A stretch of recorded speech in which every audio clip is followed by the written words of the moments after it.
होंगे कि छापेमारी में सीएस को बुलाया जाता है, दो मेडिकल अफसर को बुलाया गया, पूरी मेडिकल टीम थी, सीएस थे, सीएस के साथ साथ 2 मेडिकल अफसर थे, डॉक्टर थे, है ना। और आज तक सीएस किसी छापेमारी में नहीं गए हमारे यहाँ। हम 14 वर्षों से जेल में है लगातार। उससे पहले सन 74 जेपी आंदोलन से हम जेल में रहते आए, 44 साल से हम जेल आते जाते रहे हैं। आज तक हमने नहीं देखा कि छापे में कभी कोई सीएस को और मेडिकल अफसर को ले जाए, छापे में कोई हेलमेट धारी गया हो। और यहाँ दर्जनों की संख्या में हेलमेट पहन के लोग रात के अंधेरे में गए थे, मुंह छुपा करके।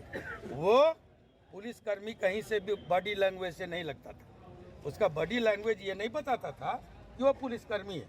निश्चित तौर पर हमारे राजनीतिक प्रतिद्वंदी होंगे, हम पर हमला होता विरोध करने पर, और अगर कुछ होता तो सीएस से लिखवाया जाता कि लिखो आनंद मोहन की स्वाभाविक मौत है।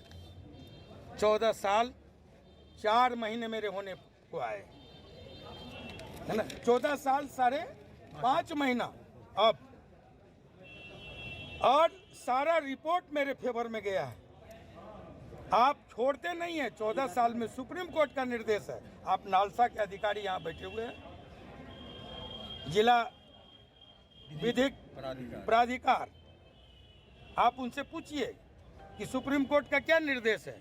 14 साल 1 दिन अगर हुआ तो क्यों नहीं छूटा।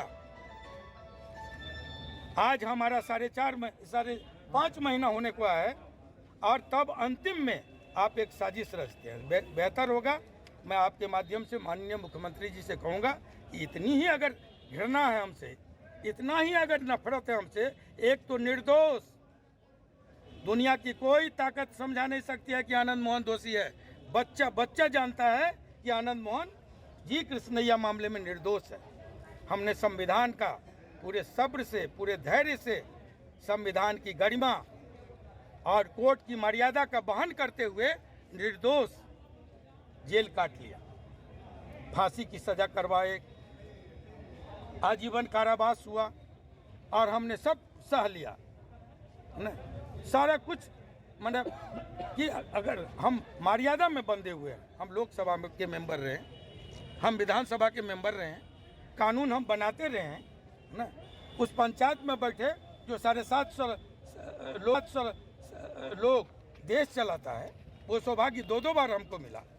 हमको राज्य की सबसे बड़ी पंचायत में बैठने का अवसर मिला ना? और हम स्वतंत्रता सेनानी परिवार से हैं। हम जयप्रकाश आंदोलन के अग्रणी सिपाही रहे हैं। कोसी का चप्पा चप्पा जानता है हमारे संघर्षों की कहानी। लेकिन बावजूद इसके निर्दोष रहते हम 14 साल 5.5 महीने से जेल में हैं। अब कितना टॉर्चर कीजिएगा।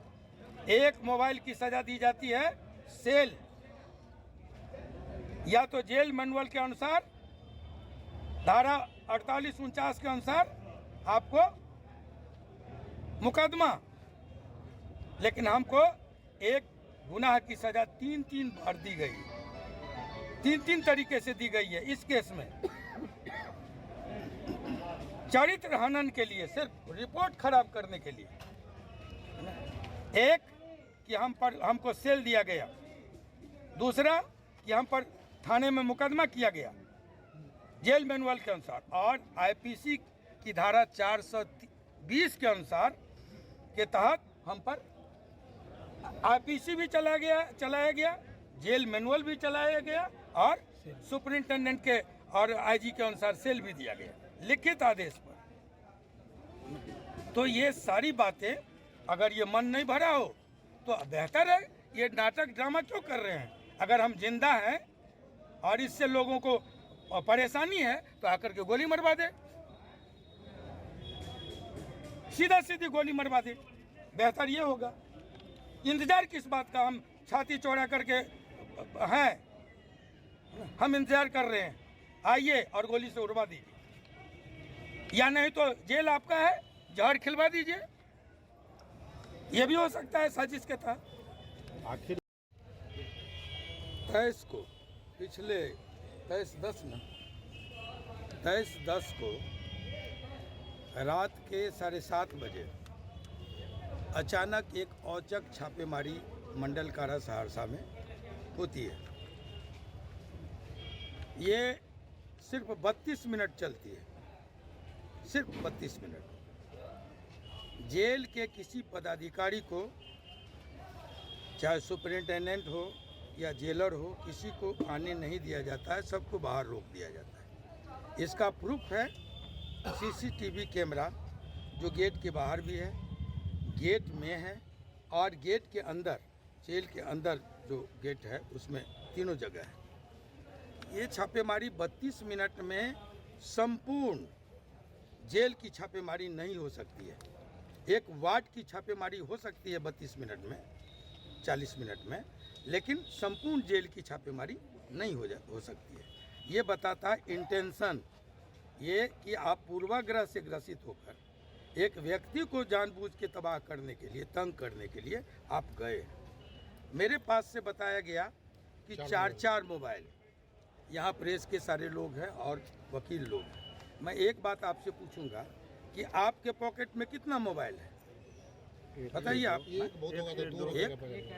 या आप एक बड़ा रख लीजिए, एक छोटा रख लीजिए। 4 मोबाइल आप कहाँ रखिएगा? ये असंभव है। ये तब जब आप पेंट में है, शर्ट में है, बंडी में है और क्या कहते हैं आपके कई पॉकेट। हम जहाँ रह रहे हैं वहाँ तो हम लुंगी में रहते हैं, वहाँ तो हम कुर्ता में रहते हैं, या तो एक शर्ट में रहते हैं या गंजी में रहते हैं। गर्मी का समय था, अक्टूबर, कोई जाड़ा का नहीं था।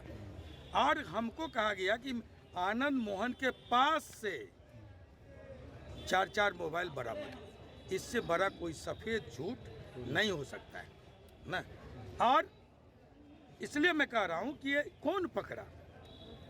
अगर दीपक कुमार को पकड़ा गया, वार्ड नंबर 1 में दीपक कुमार यादव करके पकड़ा गया ना, उसका वीडियोग्राफी हुआ, उसके मोबाइल के साथ, उसके जिस बैग में पकड़ा गया